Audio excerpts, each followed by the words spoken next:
Último e derradeiro coinciden en que os dous serven para referirse ao elemento ou aos elementos que están ao final dunha serie, pero non son totalmente equivalentes. Hai un matiz que os diferencia.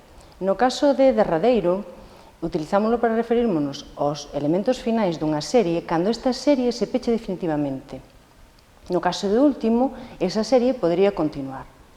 Hai un exemplo moi típico co que isto se pode entender bastante ben. Se dicimos que nos gustou o último libro de Rosa Aneiros, referímonos ao libro de Rosa Aneiros de publicación máis recente, pero logo ela pode publicar outras obras.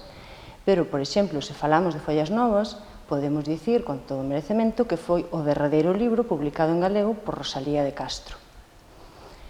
Ademais disto, último ten algúns usos nos que xa non sería posible utilizar derradeiro. Por exemplo, podemos utilizar último para referirnos a algo moi recente, cando falamos da última moda, ou co sentido de definitivo, cando falamos de que alguén ten a última palabra. En estes casos, derradeiro xa non sería posible.